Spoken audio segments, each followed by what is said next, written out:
Okay, turn to chapter 19, page 426.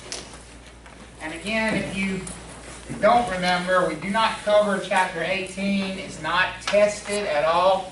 However, we did not cover chapter 16, and that is tested. If you missed my explanation of why we did not cover it the other night, it was quite simple. If you know anything at all about the way houses are built, you don't need chapter 16. If you don't know anything at all about the way houses are built, it's not worth the time investment that it would take to teach you so that you can answer one question correctly on the exam about what a windowsill is, or a eave, or an overhang. So I would suggest, if you don't know, read the chapter. But, you know, it's just not worth a huge investment of time to try to get you up to speed to answer one question on the exam. That's my thought process on that. But chapter 18 is a different story.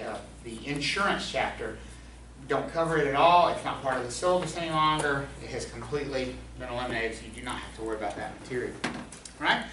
So we're left right now with chapter 19, which is the taxation chapter. And then we have chapters 20, 21, 22.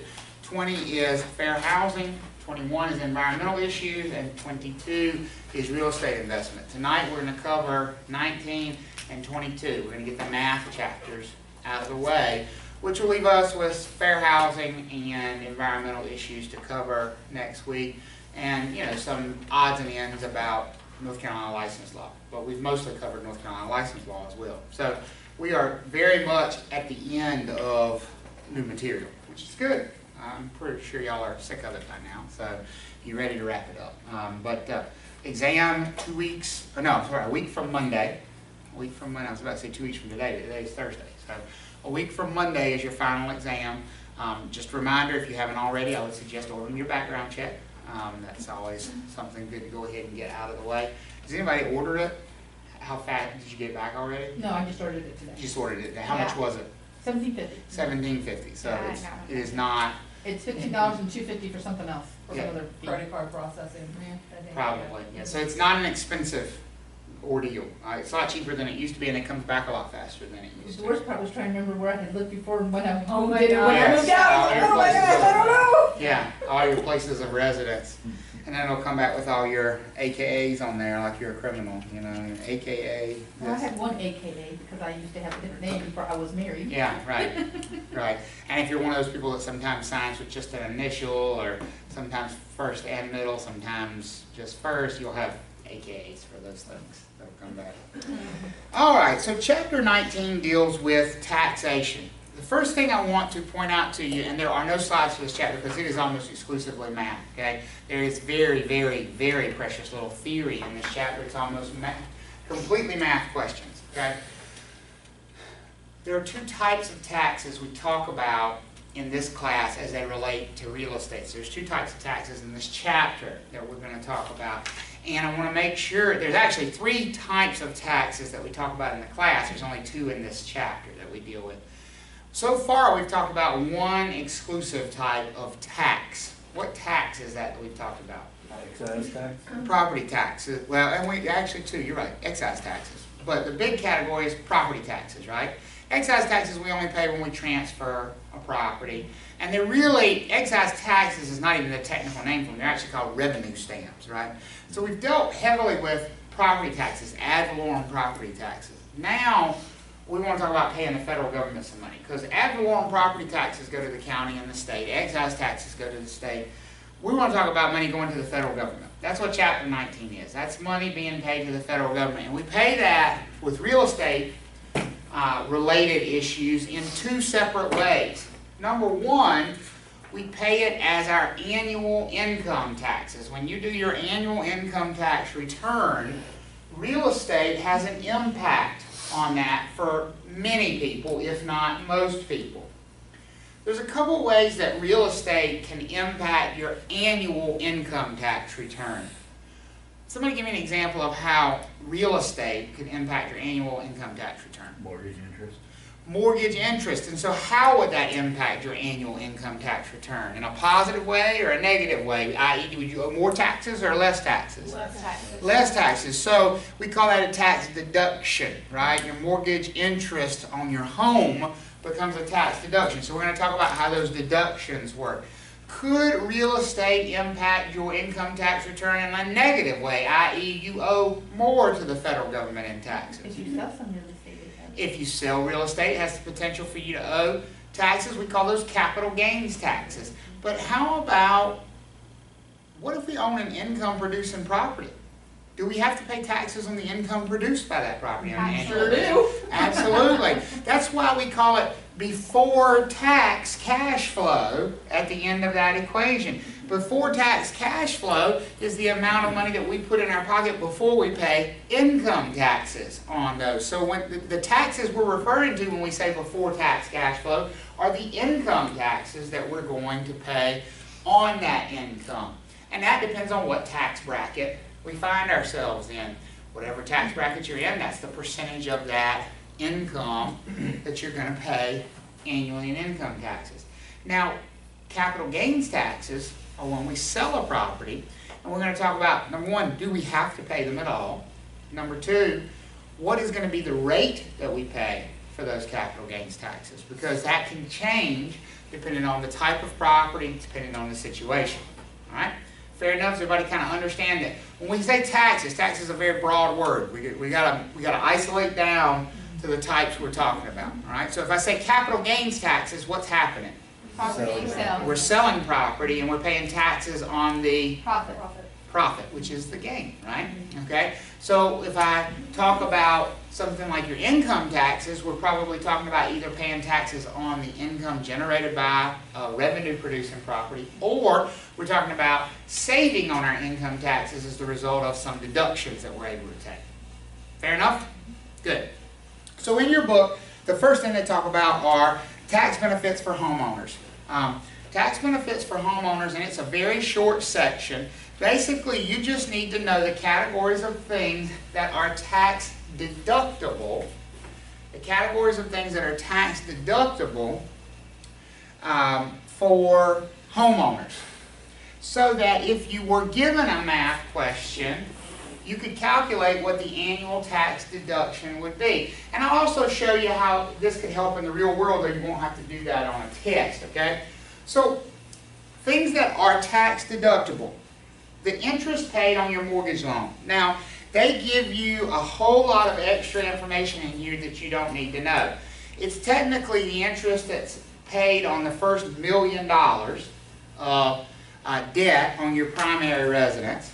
And then they allow you another home equity line of up to $1.1 million. The practical reality is $1.1 million that you can carry in debt on a primary residence and deduct the interest on. Now, you cannot deduct $1 million in interest.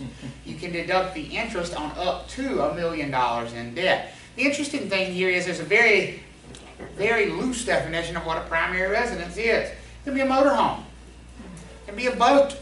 If you go out and buy a boat, as long as it's got somewhere to sleep and somewhere to eat and a bathroom on it, you can deduct that interest on that loan as a primary residence. If you buy an RV or a camper, you can deduct the interest on that loan as a primary residence if you choose to. As long as you don't have more than 2 primary residences, and as long as you don't have more than $1 million in debt total that you're deducting that interest for. Now, I will give you a little bit of friendly advice that most people don't know, so you don't ever get yourself into tax trouble. When you refinance your house, be very careful about how you spend any cash you take out of a refinance, because that can change the tax picture as far as deducting the interest on that mortgage when you refinance. What the law says is that you can deduct the interest as long as that money was used to either purchase the property or improve the property. So, if I go and I refinance my house and I take $50,000 in cash out when I refinance, I borrow against the equity, and I take $50,000 in cash out, what I do with that $50,000 is going to determine whether I can deduct the interest on that $50,000 in debt. If I use it to pay credit cards, guess what? It's not deductible any longer. That debt that is no longer tax deductible, so the interest on that debt is not tax deductible. But if I use the $50,000 to add on to my house, can I deduct the interest on that 50 grand? Yeah. That's not tested, but you need to keep that in mind for your own tax purposes, because there has been many people. That's not the kind of thing you're going to get caught for by the IRS. That's the kind of thing they catch when they're auditing you for some other reason. And then you end up paying penalties and interest on all that stuff. So be careful about those refis and equity lines when you're pulling that money out. Okay? So interest on your primary mortgage loan, number one, is tax deductible. How would you calculate that? What would you need to know? How much interest you paid in the year? And how would you calculate the interest you paid in a year in a math question? Based on the principal and interest rate. The principal and the interest rate, right? So if they told you you had a $100,000 loan at 5% interest, what would be the total interest you could deduct on that loan in that tax year? $5,000. Now, does that mean you're going to save $5,000 in taxes? No, that would be a tax credit. Tax credits are much more lovely than tax deductions are, okay? Tax credits reduce your tax burden dollar for dollar. Tax deductions reduce your taxable income dollar for dollar. There's a big difference. There's a big difference. These are deductions, not credits. So the effect would be, in that case, let's say if we had somebody who had a taxable income of $50,000. That means their tax burden is calculated on the basis of a $50,000 annual income. And that puts them, if they're single, in a 25% federal tax bracket.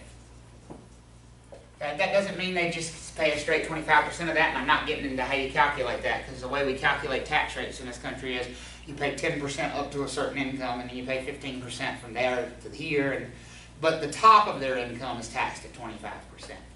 So that's where we're going to work, just as a demonstration purpose here. So let's say they have a $100,000 mortgage note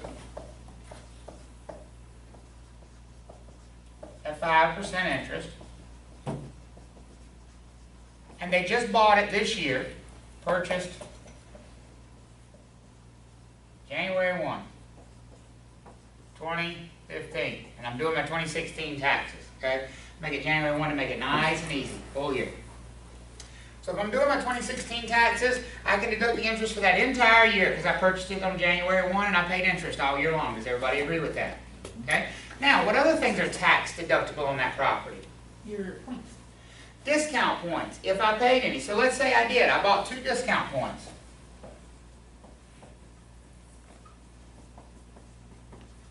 When I purchased. And discount points are only deductible in the year of purchase. Okay? Only in the year of purchase because that's when I paid for them. How much would my 2 discount points have cost me there? $2,000. $2,000 because each discount point is how much? 1% of the loan amount of $100,000. So far from my deductions, I've got $5,000 in interest, $2,000 in points. What else is tax deductible? Property taxes, my ad valorem property taxes on that property. So let's say my property taxes are, I don't know, $1,800 annually.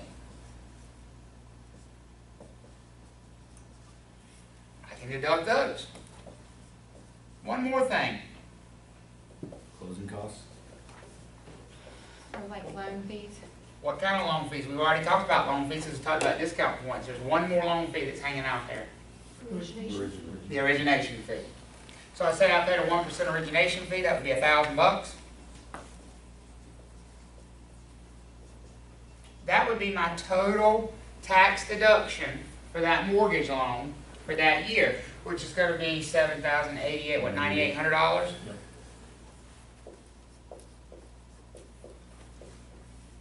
Okay? What that's going to do is reduce my annual income from $50,000 to a new taxable income of $40,200 taxable. That's the tax impact of owning that home, of purchasing that home for that year. Does that make sense for you guys? What about your mortgage insurance? Mortgage insurance would be tax deductible in most cases. In most cases, mortgage insurance premiums are tax deductible as well. Now, if you're ever curious, and you don't have to do this on a test, you do have to do that on a test, by the way, be able to come up with that amount right there.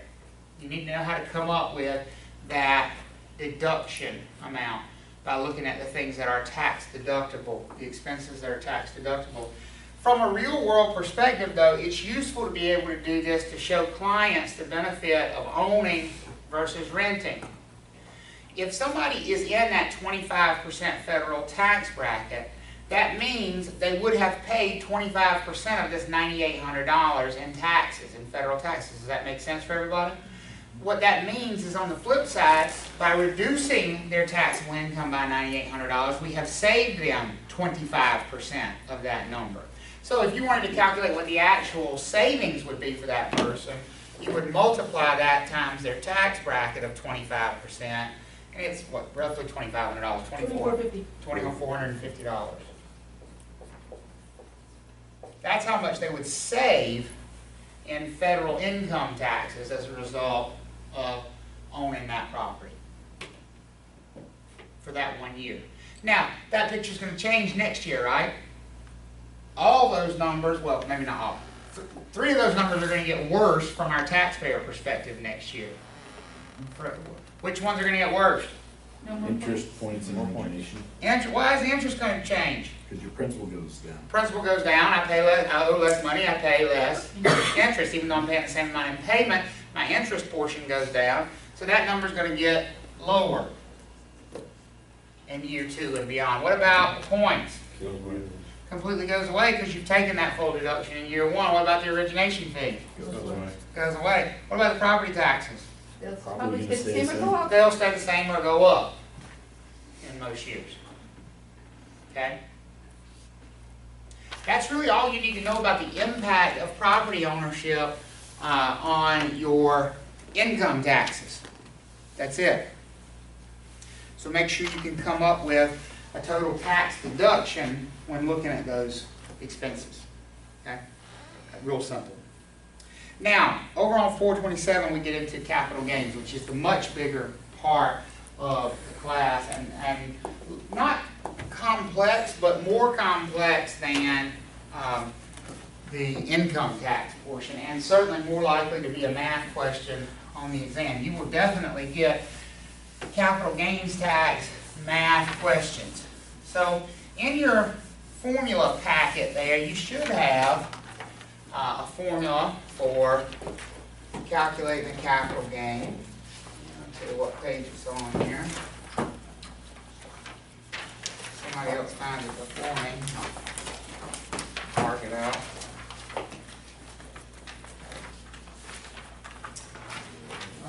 Or did I not put it in here? Yeah, I don't think I'm it fired. I didn't put it in there. It's a super complex formula, though. Oh, yeah. Very hard to Sounds deal like with. We have something called the amount realized, and you don't know what that is yet, but we're going to talk about it. And from that, we subtract our adjusted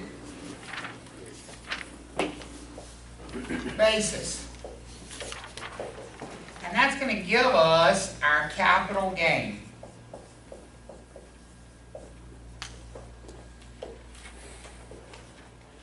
Now, to me, the amount realized is a fancy way of saying what I sold it for.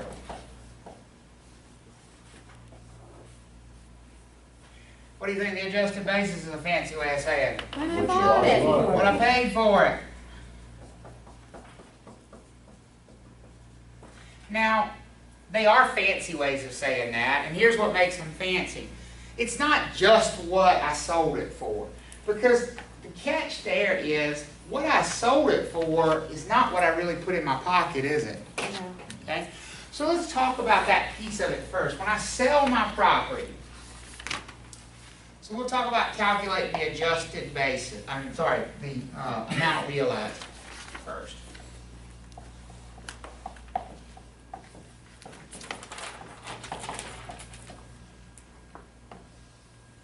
Well, I gotta start with my sales price. Am I gonna put all that money in my pocket? No. No. What money's come out of that? The commission? Commission, broker's fees, right? So it's like certain closing costs? And pretty much all of my closing costs as a seller.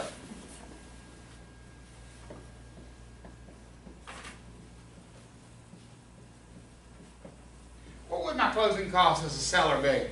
Excess tax? Excise taxes. What else? Think about doing that closing statement math. What other expenses the seller has to pay? Deed preparation fee would be an example of a seller expense that would be deducted here. Anything they paid the attorney for. Basically anything that's associated with getting the property transferred out of their name and into the buyer's name is going to be an allowable closing cost to deduct here. And once you've deducted commissions and closing costs from the sales price, you end up with this amount realized. What I sold it for. Now, one thing that's notably not there is the loan payoff, right? Here is the hard and fast rule of capital gains taxes. Loans don't matter. Loans don't matter. They don't have anything to do with how much you gained or lost on owning that property. It was just how you chose to pay for the property. Okay? And since loans don't matter, what do you think about the costs associated with loans? They don't matter. They don't matter either. Okay? That's going to become real important right now. So is everybody good on the amount realized and how to come up with an amount realized? Okay. So then let's talk about the adjusted basis.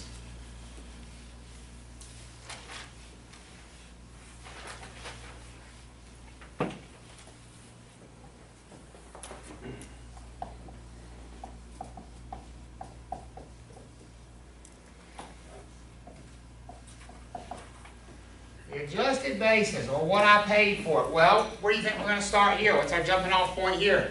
What we pay for. What we paid for it, our purchase price.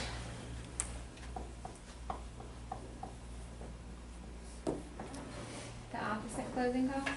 The opposite closing cost, so the buyer associated closing costs. Give me examples of the buyer associated. So I'm going to write plus allowable closing cost.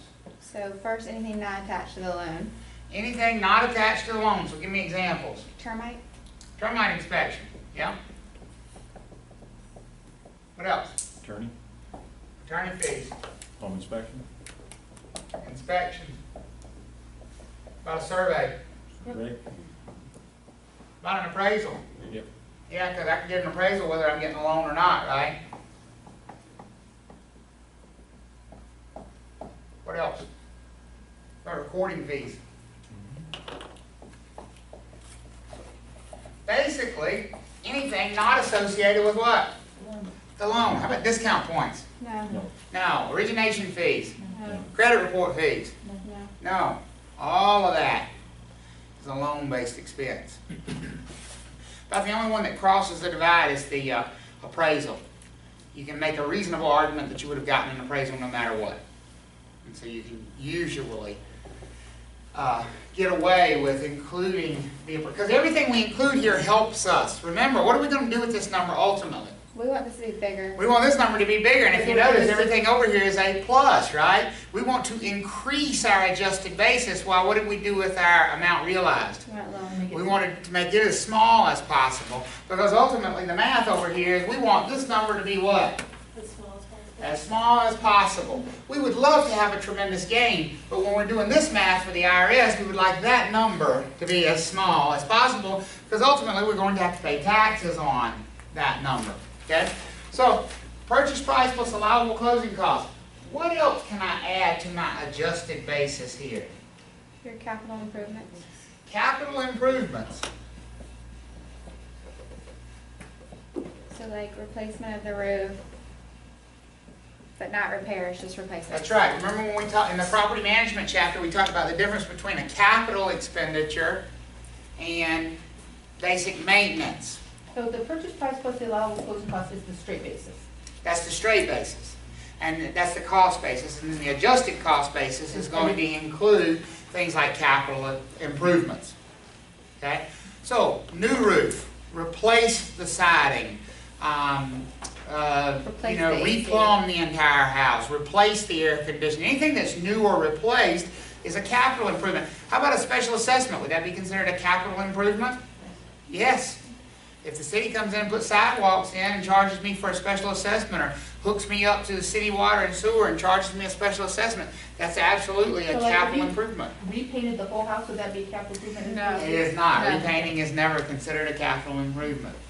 And in some cases, that's going to help make a decision for you about what route you go with maintaining something like one of these properties. If you're planning on selling it sometime soon, if the cost difference is fairly narrow between some repair of something and some replacement of that thing, you're probably ultimately better off to go ahead and replace it, because at least that's going to add to your cost basis in the property and save you some capital gains taxes.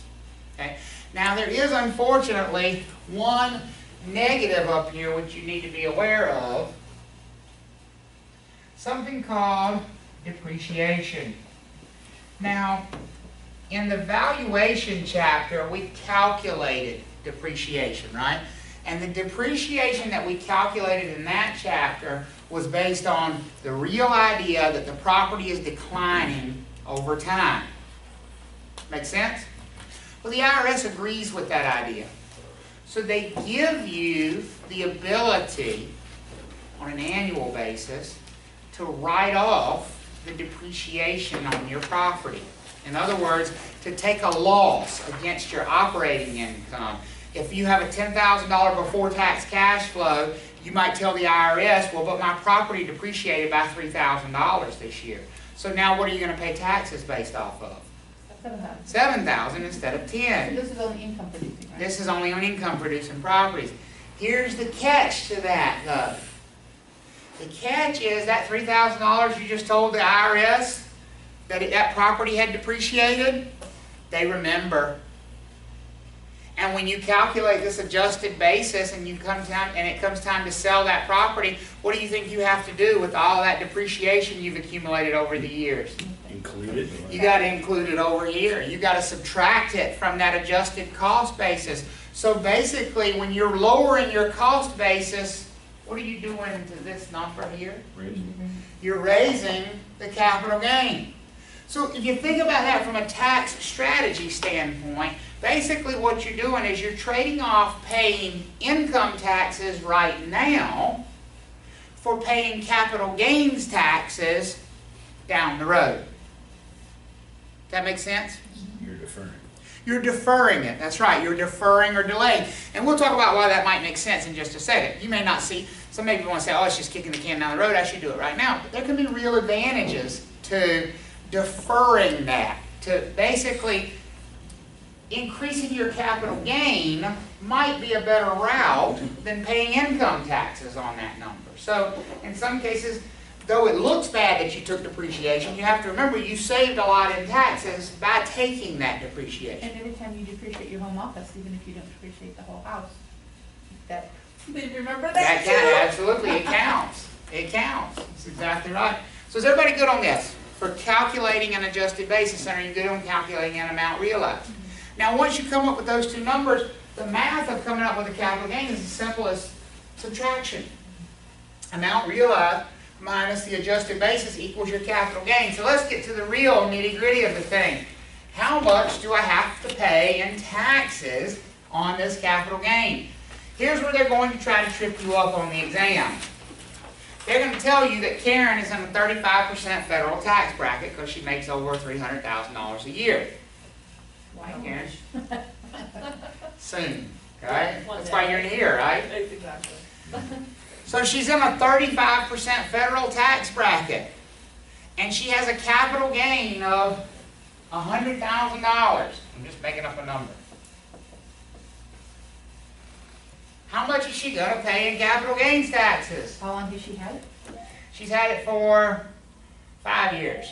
15%. Why not 35?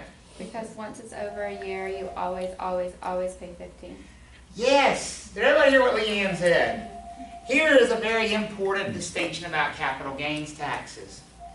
There's a difference between a short-term capital gain and a long-term capital gain. The difference is how long I've owned the property, and the magic time frame is how long? 1 year. 1 year. If I've owned that property for less than 1 year and I sell it, it's a short-term capital gain. And we pay short-term capital gains at our regular income tax rate. So if Karen had bought that property and sold it in less than a year, what percent would she pay on that $100,000 gain? 35%. 35%, because that's her tax bracket. Everybody follow on that? But if she's owned it for 5 years, no matter what her tax bracket is, whether she's in, and this is where it's weird, no matter whether you're in the 10% tax bracket or the 35% tax bracket, how much would she pay on that long-term capital gain that she's owned for more than a year? 15. 15%, because that is the current. And when you hear discussion among political circles about extending the capital gains tax cap, that's what they're talking about. Capital gains taxes have been capped at 15% for about 30 years now. And when they talk about extending that cap, that's the cap that they're talking about. And it relates specifically to selling real estate. Not just real estate, any sort of capital investment. Stocks and bonds are also capital investments, for example. But primarily real estate. Okay? So for your purposes, most often we're dealing with long-term capital gains, which means most often, and most often on tests, what rate are you going to be using? The regular income tax, or the 15%. 15%. Most of the time they're long-term capital gains, and so you're going to be using that 15% rate. Isn't it up to like $500,000 though? Nope, Is that- you're conflating issues, Okay. okay? So we're getting there. Okay, that's what I was thinking too. We're getting there. And that's why we have to build, because you're becoming unnecessarily complex too soon, So okay? if you have a client who's owned a house for 11 months and wants to sell it, wouldn't it behoove you to maybe wait another month before we close on this house? Yes, it would behoove you to wait at least another month. It might behoove them to wait 13 months, and we're going to talk about that in just a second too, okay? That's where the 500,000 and all that comes into play. But yes, it would absolutely behoove somebody who's owned any property for 11 months and who has a large capital gain on that property to wait at least another month before they sell it and convert. That way it's a long-term capital gain, not a short-term capital. Because who wouldn't rather pay 15% than 35% or 30 or 25%, okay? And that right there is the advantage of taking this on an annual basis. Because if I'm taking this depreciation on an annual basis, I'm avoiding paying annual income taxes on that amount of money, right? And my annual income taxes are almost always going to be at a higher rate than what? Than capital gains, because capital gains is at 15%, and my income tax rate is probably 20, 25, some other number higher than that. So yes, by taking depreciation on an annual basis, yes, I am lowering my adjusted basis, and therefore I am raising my capital gain when I ultimately sell the property. But wouldn't you rather pay 15% capital gains tax than 25% regular income tax? You see how that's an advantage of owning real estate? Make sense? And depreciation does not count on a primary residence. Depreciation does not count on a primary residence. That's exactly right. That would only be on an income-producing property. You cannot claim depreciation on a primary residence. And there's a reason for that too, because you get some other advantages on a primary residence that you don't get elsewhere. Okay? Good so far? So, I want to make sure that you're okay with calculating a capital gain before we get into the exemptions to the capital gains tax, because there are some exemptions that we need to talk about. But I want to make sure you can calculate a capital gain first. So I'm going to write an example up here on the board. And we're going to have you calculate capital gain. All right? Travis purchased a property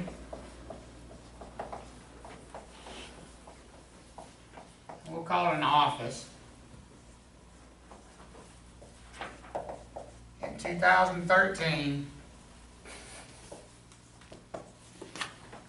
for $487,000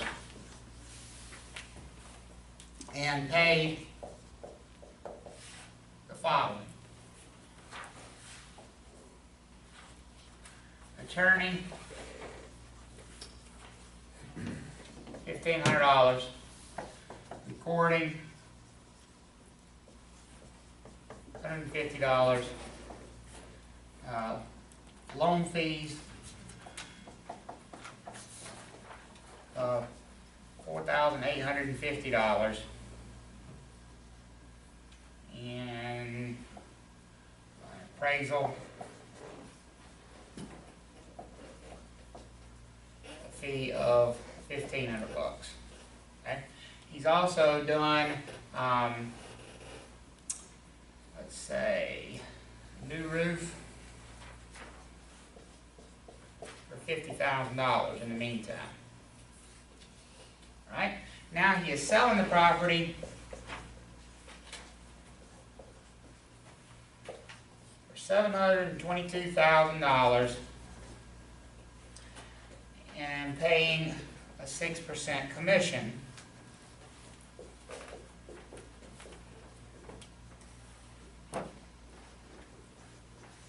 And I want to know how much is his capital gains tax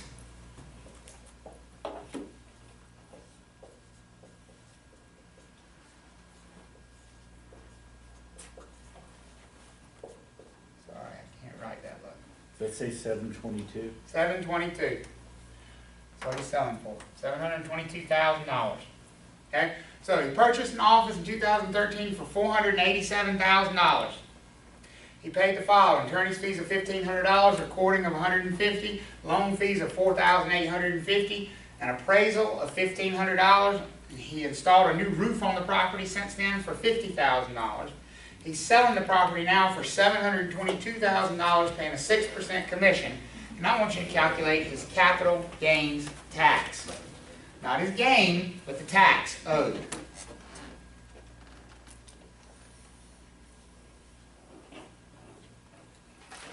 And just to be clear, that's 722, right? 722. Right. 000. Sorry.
Hmm? Okay, so adjusted, against the loan. Yeah. But what about this one? What about?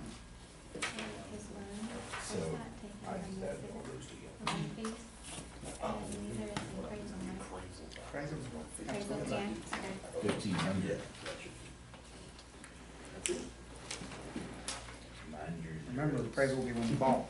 Clemson. Not that that changes the answer, but you wouldn't do an appraisal when you sell, you do it when you buy. Right.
You gotta block this thing out. It's two transactions, one I bought, one I sold.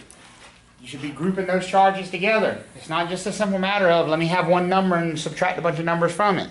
You need to keep them grouped together. When would you have paid for the closing attorney? When you what? Bought it. When you bought it. When would you have paid for your recording fees? When you Bought it. bought it. When would you have paid for the loan fees? When you bought it. The appraisal, when you bought it, right? All those fees are, there's only one fee up there that's associated with when I sold it, and it's which one? The Commission. commission. So on the amount realized side, which is the when I sold it side, the only thing you're dealing with is commission. Everything else goes on the adjusted basis side. Is that it? Yes. Yes, same thing. He had to Yeah. look at my paper. He had, okay. good. No, I couldn't read your sheet Okay. from scratch, Travis. So the one to, That's right. okay. Exactly right. Doesn't have anything to do with it. Idea being, two people buy the same property, one gets a loan, the other doesn't. They should pay the same capital gains tax, because they both had the same gain of money. Oh. Yep. Been done to- All right, so let's run through these numbers real quickly.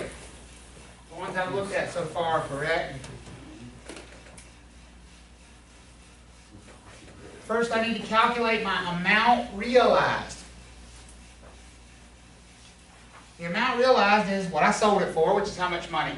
$722,000. $722,000. And I'm subtracting from that basically the cost of my sale. And in this case, the only cost I had was what? Commission. 6% commission, and how much money was that? 43,320. 40, how much? 43,320. 43,320.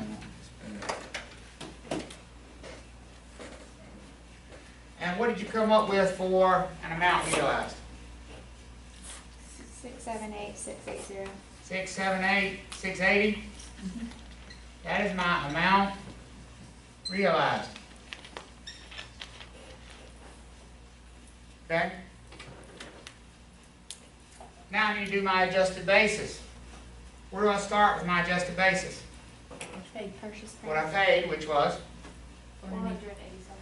$487,000, and I'm going to be adding in my closing costs that are allowable, which are the ones that are not associated with what? The loan. So what ones are we adding in? New roof. The attorney, which was what, $1,500? The recording, which was $150. $150, and we had an appraisal for $1,500. 1,500. And then what other thing am I allowed to add into my adjusted basis? The new roof. The new roof, because that's a Capital improvement. capital improvement to the property. So I can add in that $50,000 new roof. What do you come up with for an adjusted cost basis in the property? 541.50. 541. No, 540.150. Oh, 540,150. Does everybody agree with that for a cost basis? So, capital gain is just amount realized minus adjusted basis, correct? So the amount realized here minus the basis here, 678, 680 minus 540, 150. What do you come up with for your capital gain? 38,530.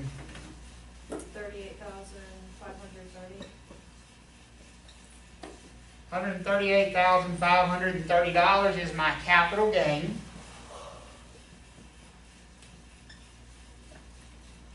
And is it a long-term capital gain or a short-term capital gain?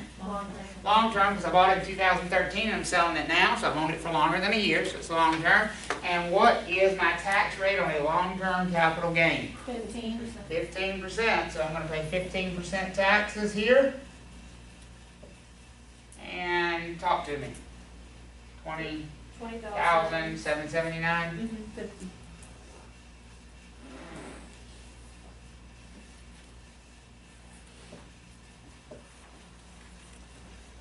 In capital gains tax. The gain is the 138. Change. Tax is 20,779 and 50 cents. And the closing attorney will cut that check right out of the closing for you and send it off to the IRS on your behalf. Really? They will. They really will. You don't have to do it that way, but they will. They're happy to do it. The IRS likes it that way. Well, I would almost, well, I guess it depends on what part of the year you sell the house. If you're selling the house in like November, I would be like, yeah, send it Just to go me. ahead and do it. All right. But in January, that's You a might whole year wanna- that they've got You You know, freeze for your money. $20,000 of your money. Exactly. So if it was to need a goodness gracious. If there was depreciation. It would have told us, and it depreciated at such and such rate or Yes. whatever? They had accrued a certain amount of depreciation. I do not think they will give you depreciation in a capital gains tax problem. So therefore, I don't give it to you. Okay. I've not seen that in the past. If they did give you depreciation, it would affect this adjusted basis Right, side. over here, It would affect over here. right. You would just add all those up and subtract it from. And then subtract the depreciation out. That's exactly right. Is everybody good at that? Okay. So now, let's talk about the exceptions. We like exceptions to taxes. We don't want to pay them.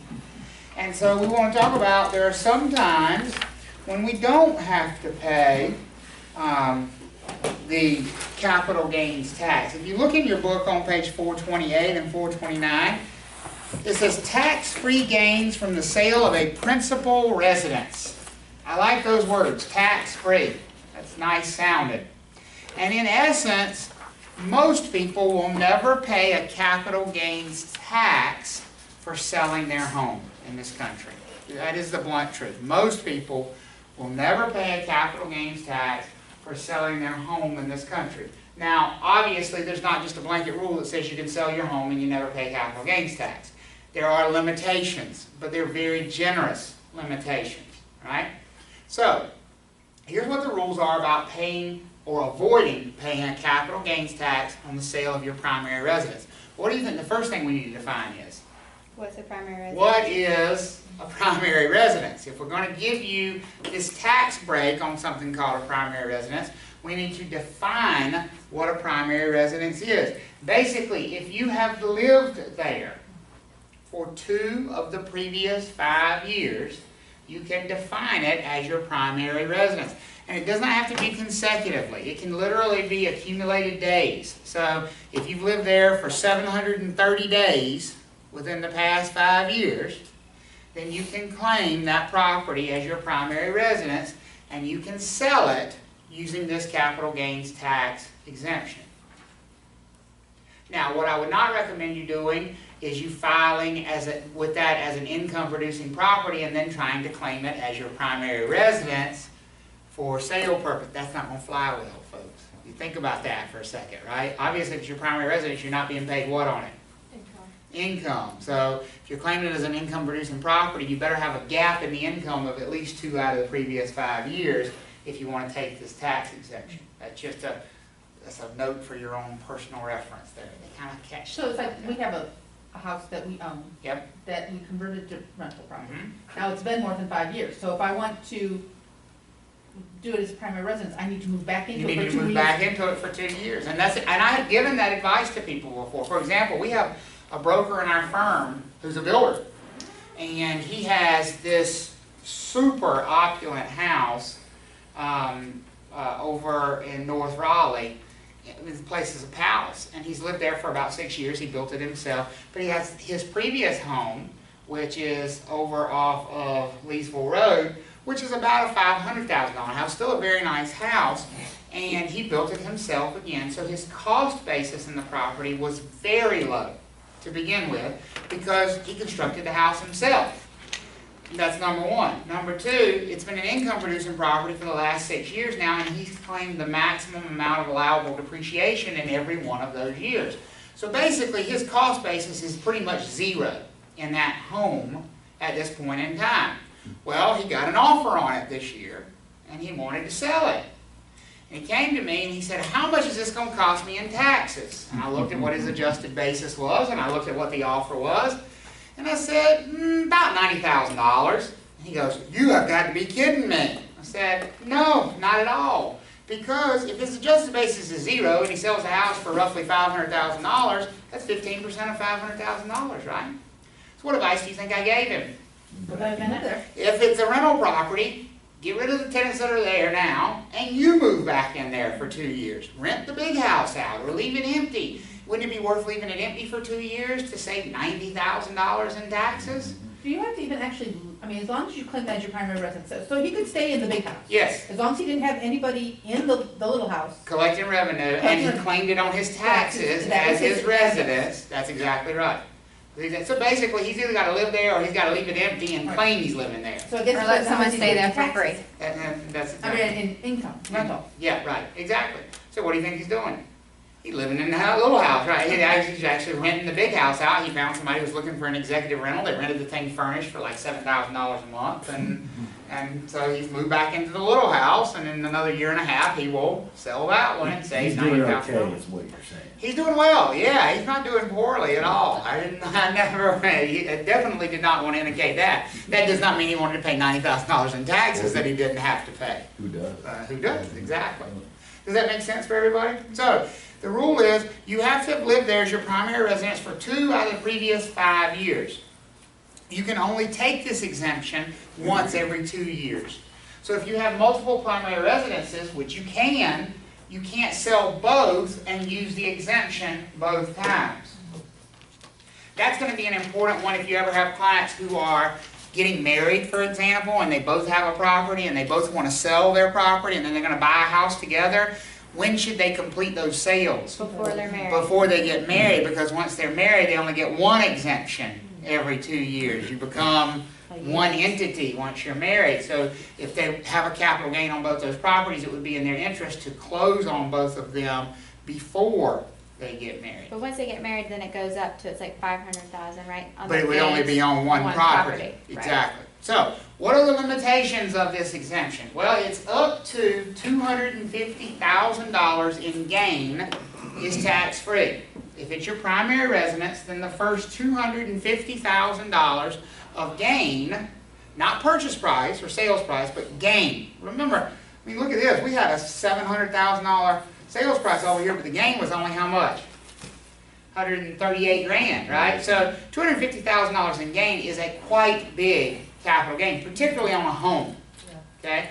So the first $250,000 in capital gain is tax-free if you're single, and if you are married, the first $500,000 in gain is tax-free. So just as a comparison, that last question we just did, change the verbiage over here. Travis purchased his primary residence, and everything else stays the same. how much would that final answer be over there for the capital gain tax owed? Zero. Zero. Because the first, how much would be tax-free for Travis as a single person? $250. $250,000. So as long as this capital gain is less than $250,000, he owes zero in capital gains taxes. And even if the gain is over $250,000, it's not like he just loses the exemption. It's still the first $250 is tax-free, so we'd only pay taxes on any amount above $250. I've often said to people, if you are paying capital gains tax on your primary residence, you have had a very good year, right? Because that means you had a huge capital gain on your property, because you went over at least $250. If you're saying over $500. It used to be 30 years ago, when they changed all this, you could do this once. Yes, instead of once every 2 years, you could do it once in your lifetime. Yeah, now it's once every 2 years. Okay, so has everybody got that? The rules for, and so truthfully, one of the best monetary decisions you can make if you're in an increasing real estate environment is to sell your primary residence every 2 years, because it is a completely tax-free gain of money, which is very hard to come by. It's not a deferred tax, a delayed tax, it is tax-free, period. Workman's comp is too, just in case. There you go, workman's comp is tax-free. Okay? Is everybody good on that exemption? So what does it take to make it your primary residence? You have to have lived there 2 out of the previous 5. That's important. It's 2 out of the previous 5. So if you look backwards 5 years, you have to have been there at least 2 of those. So you don't have to be living there currently as your primary residence. Like in your case, with that income producing property, assuming you only moved out of it 3 years ago, you could still sell it right now while it was producing income and claim it as a primary residence, as long as you had 2 years of time within the previous 5. Of course, I actually moved out of a year after he did, so that probably screws up. No, as long as one spouse is living there, it can count as a primary residence for both. Okay. Yeah. Yep.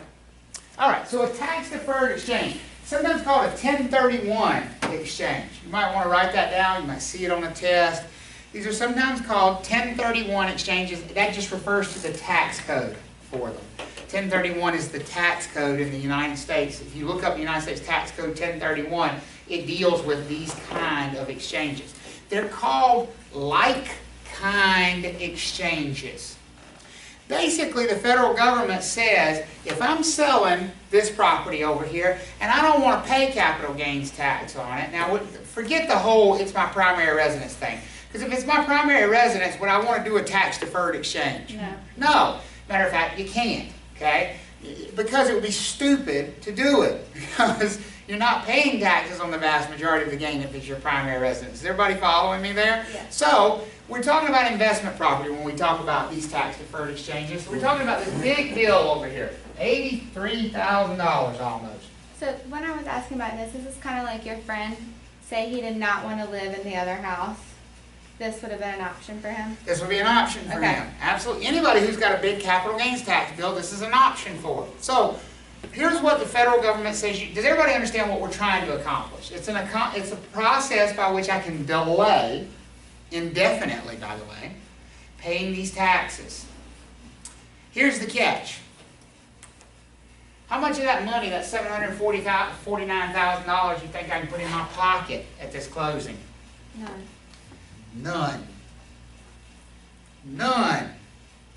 Because if I put it in my pocket, guess what I've got to do? Pay tax. Pay taxes on it. So if I want to delay paying the taxes on it, I can't touch it. Well, if I can't touch it, what do I need to do with it? Reinvest. Reinvest in what?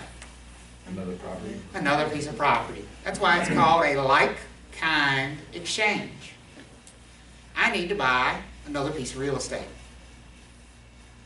I need to reinvest that money, and not just the gain. People get confused about that. People say, oh, okay, well, I need to reinvest that $552,000, but I can take my original $142,000 back out. No. You can't touch any of it, because any of it, the way the government views it, they don't view it as, oh, you got 142 is yours and 552 is the gain. They view it as whatever percentage of each dollar belongs to them. So any dollar you pull out, you pay their tax rate on that dollar. So if you want to pull some cash out and reinvest some, you can do that, but you're going to pay that percentage of taxes on whatever you pull out. If you want to defer the entire thing, you have to roll the entire thing over, every dollar. See your hand? Yeah, because like, what if you paid cash? So what if you paid cash for something for $10,000 and then you sold it for $25,000? You have to, you don't have to reinvest All of it. Every dollar. even the original $10,000? Every dollar. Okay. The whole thing. You can't touch a dollar of it. Any dollar you touch, you got to do what?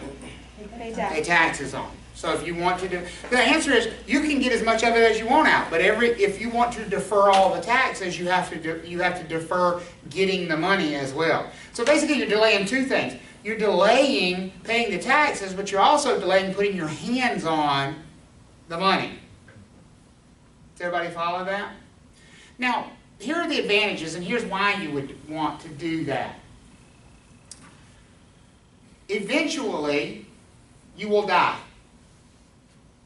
And when you die, and you leave real property to your heirs, they don't inherit it at your cost basis. They inherit it at the current value for a cost basis. So in our property over here, what was our cost basis? 142.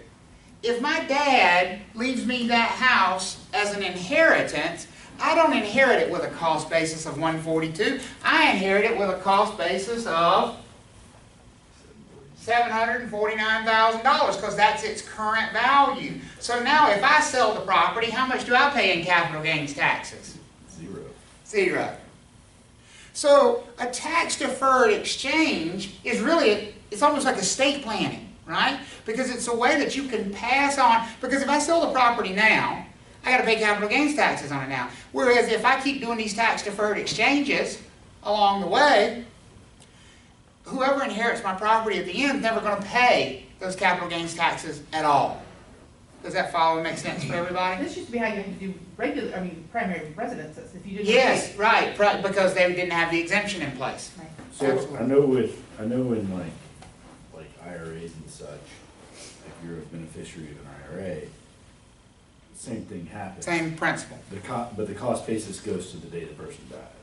Yes, right. Not the day you inherit it necessarily, but the day the person died, right? So, like, do you have to get an appraisal sometime around then? Yeah, and usually if it's close enough, they'll allow, depending on the amount of time that's lapsed, you basically just have to prove that the real estate market hasn't changed substantially from that date to that date. And if you really look at it, even if my cost basis, say I sold it for $749 and I only claimed my cost basis was $700, still by the time I deduct all these things from it, I'm not going to have a capital gains tax to pay in most cases anyhow. So it basically resets the capital gains tax due to zero. It avoids paying it during my lifetime, and then it resets it to zero whenever my heirs inherit it down the road, which is a pretty good deal, right? So a deferral becomes an actual avoidance at some point with a capital gains tax. Now there are other reasons to do it too, and they don't get into things that aren't on the test, but I just want to, because you may have to talk about this with a client at some point. Remember, these are investment properties. Almost all investors are taking that annual depreciation that we talked about. And what did we say the reason was for doing that? Why are they writing off some depreciation every year against their operating income? Because normally the capital gains tax is lower than the income tax. Yes, because their operating income they pay an income tax on, right? Regular income tax. And they'd rather pay capital gains tax because it's at a lower rate. Well, here's the thing. When you take depreciation, what's happening to your cost basis? It's getting lower, and lower, and lower every year. Well, if you keep getting lower, guess what this number gets to eventually? Zero. Now, I can keep the property when my cost basis is at zero. That's no problem. But can I keep writing off depreciation to the IRS on an annual basis if my cost basis gets to zero? No. So now all of a sudden I'm paying more in income taxes because I can't take depreciation anymore. So how do I fix that? You exchange it out. I exchange it for what kind of property? Like property. And what price point? Like price point. Higher price point. a higher price point because I need something that gets my cost basis back up above zero so that I can start taking depreciation on that again, right? Because if I exchange it for the same value, guess what my cost basis is going to still be? Zero. Does that make sense? So now I'm going to exchange it for more expensive. So I can start writing off depreciation again against that. And when that one gets close to zero, guess what I'm doing again? I'm exchanging for even more expensive. And so these people who do these tax-deferred exchanges over the course of their lifetime, progressively those investments get larger and larger and larger. Now it doesn't have to be one property. You can exchange for, I've seen people sell an office building and do a like-kind exchange for 15 houses. Real estate for real estate. It doesn't matter what that entails. Now, they are complex transactions. It's not like your traditional transaction because there's very strict timelines involved with how long you have to reinvest this money. There are specific attorneys who deal with these things, basically because they're holding the money. They're not allowed to give it to you, remember? You can't touch it. It's not like you can touch it and come back 3 months later and reinvest it. You can't touch it ever.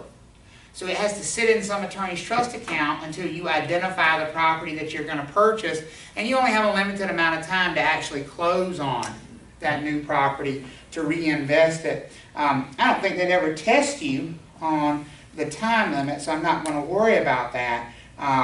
You know, if you want to know, it's 180 days that you have to close on another property. So you got to have one in mind, you know, be ready to move forward. Does everybody understand the idea behind a tax-deferred exchange, though?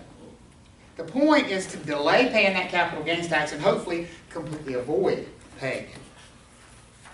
All right? I know everybody loves talking about taxes. So exciting. Okay? That's it. That's it. You don't have to do math of a 1031 exchange. You just need to understand the idea of it.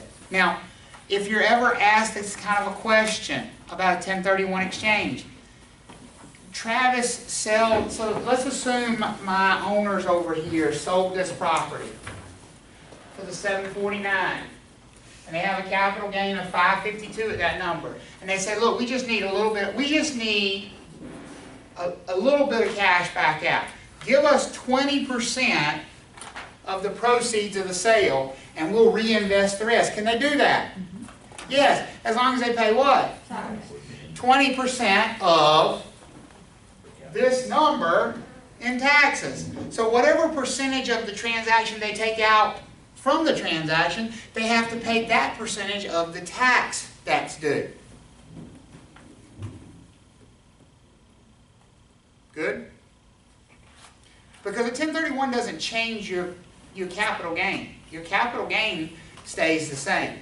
And that gain rolls along, by the way, with the exchange. So when they sell this property and they want to purchase the next property, if they want their cost basis to be above zero, the purchase price of that next property's got to be at least $552,000. Doesn't it have to be greater than 694?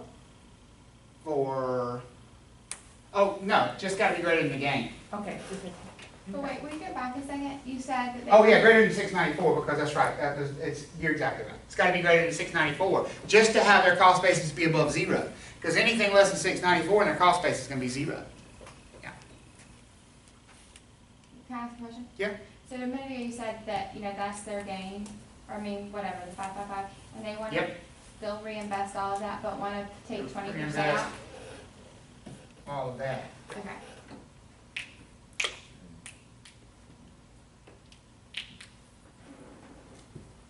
Okay, so, but they want to take 20% out, you said? Yeah. And they can, but then they have to pay 20% of the taxes too. that part too? Yep. So whatever that number is, $138,000, deduct 20% of that number from it. Okay. And that's how much they would actually get as a result of that transaction. And the rest they would have to roll over. So you see how the properties get dramatically more expensive on something? Because with that one, the next property's got to be $700,000 or more right from the beginning. and probably significantly more than $700,000 because they want to be able to do what on an annual basis? They want to take depreciation on an annual basis because these are income producing properties. So they're probably looking at $1 million or more purchase minimum for that next one, because otherwise in 3 years they're going to have to be doing this again. You know, they want to make sure they've got plenty of room to take depreciation for several years before they have to do this whole like-kind exchange thing again. So they do, the value of the properties escalates quickly. Is everybody good on that? Are we good on taxation? Have a basic understanding of capital gains taxes, know what things are tax deductible on your primary residence. And basically everything is tax deductible for income tax purposes on an income producing property. You know, any expense. But on a primary residence, only those ones we talked about.